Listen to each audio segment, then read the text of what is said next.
Hey guys, Shay with Owyhee. I did a separate post about the recall. I just want to make sure that I bring that up because this is a market report. The recall took place just a few days ago. It really came to the surface Friday of last week. And I don't want to just step over it and act like I'm ignoring it, but I just didn't want to include it in this market update. So if you want to see more on that, just check out our my LinkedIn or our company LinkedIn or Facebook, and you'll see it there.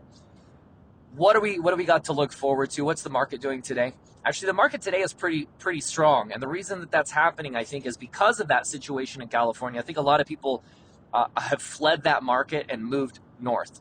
They just didn't want to continue to buy from California when there's some perceived amount of risk associated with that growing district, and there's availability in the Northwest, in California, Washington, and Idaho, all three. Pricing on super colossals, $9.50 to $10. Colossals $9 to $9.50. Jumbos $8 to $9. Mediums, and I think this will be the case all year long, are bringing a $1 to $2 premium, $10 on a 50-pound medium yellow. I think that'll be the case for most of the season.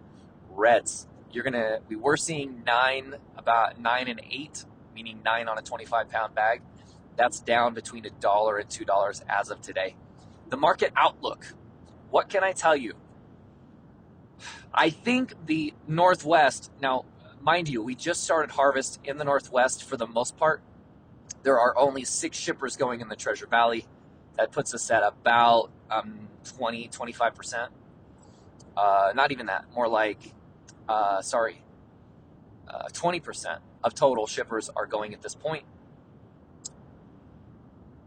Washington, I'd say, is probably more like 70 to 80% of their shippers are going at this point. But again, the transition has been fairly clean. The yields look to be average to slightly above average across the Northwest.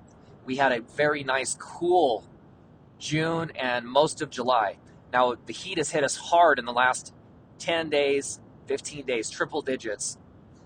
That has an impact on yields. I just don't know if it came late enough to have reduced those yields to get us below average. Before, I would have said we were slightly above. Now there's a potential that we're slightly below, so let's just say we're average.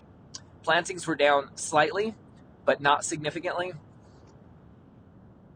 The things to consider are retail demand, which is through the roof, as we all know.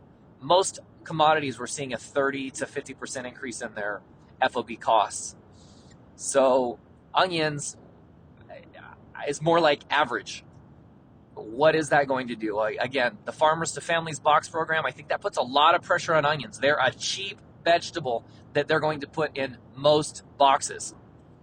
And it's something that's available now through the end of the season. I think a lot of the volume overall in those food boxes, those millions and millions of boxes, is going to have a 3, 4, or 5 pound bag in it. So take that into consideration.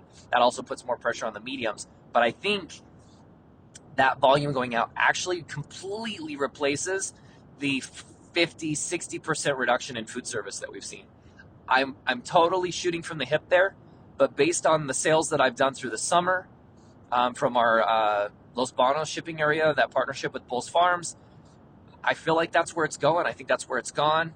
So I think we see average to slightly above average pricing. Certainly that's what I would hope for, right? So take that into consideration when you listen to what I'm saying.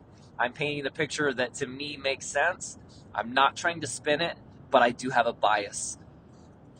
Pricing should hold. I think while everyone ramps up and we go from 6 shippers to almost 40 shippers in the Treasure Valley in Idaho, Oregon, I think the prices come down.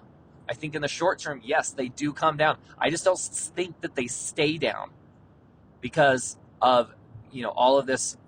I don't want to say pent up demand, but this demand that's on the cusp based on the food box program. So that's what I've got for you. New Mexico should be done in the next 2 weeks. California's got another week to 10 days, and the Treasure Valley is coming on board, as are the rest of the growing districts throughout the U.S. Canada.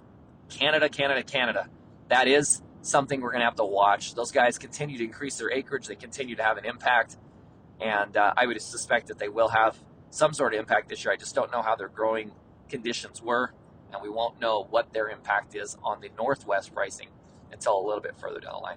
Hope you guys are well. Stay safe. Thanks for listen, and we'll catch you later.